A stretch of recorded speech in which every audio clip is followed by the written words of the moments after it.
Whether it is in political discourse, the nightly news, or conversations around the dinner table, Americans consistently use the same word to describe healthcare: broken.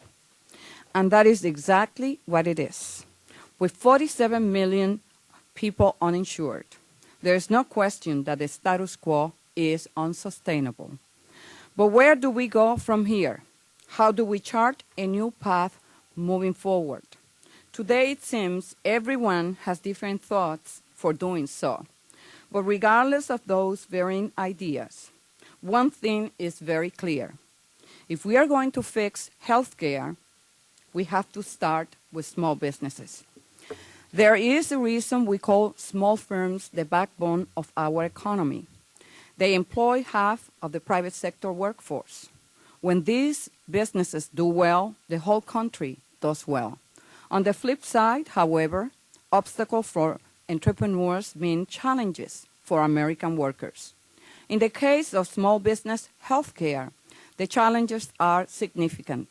Already, the overwhelming majority of America's uninsured are small business employees and their families.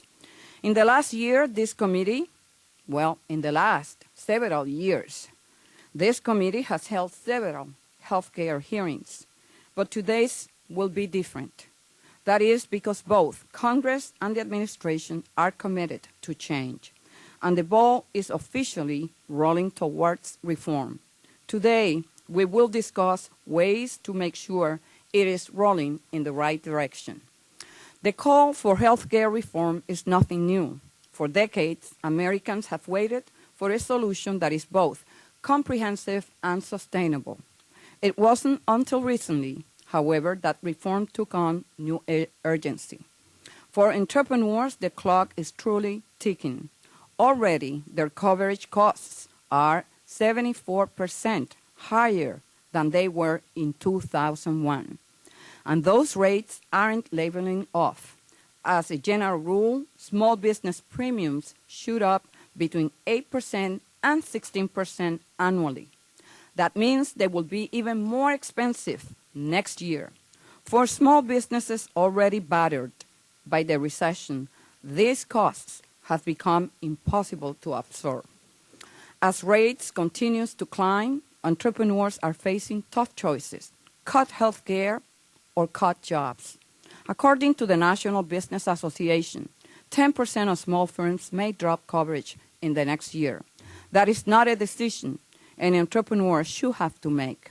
After all, a small business workforce is a close-knit community. Already, coverage within microfirms, those with 10 employees or fewer, has dipped to 35%. In the last few months, Congress has taken steps to help firms survive the recession. We have made credit less expensive and capital more accessible. But until we have made healthcare affordable, these provisions can only go so far. That is why Ranking Member Graves and I have introduced the Small Business Choice Act of 2009. That bill has the potential to rein in healthcare expenses. By cushioning costs and giving entrepreneurs better bargaining power, it promises small firms the best range of possible options. While there is no silver bullet solution to America's healthcare woes, there is opportunity for improving the system. At the end of the day, small businesses need options, and there are several out there.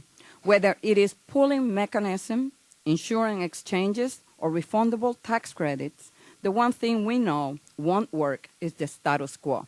That has become abundantly clear. In the coming weeks, Congress will begin laying the groundwork for real and lasting reform. It's about time. Entrepreneurs cannot afford to wait any longer, and neither can our economy. It is critical that we come to a consensus on small business health care, because until we do, small firms will continue to struggle, and so will our recovery efforts. At a time when we are counting on entrepreneurs to lead us out of recession, we cannot afford to hold them back. I would like to take this opportunity to truly thank all the witnesses for being with us today and look forward to hearing from them. With that, I would like to yield to Ranking Member Graves for his opening statement.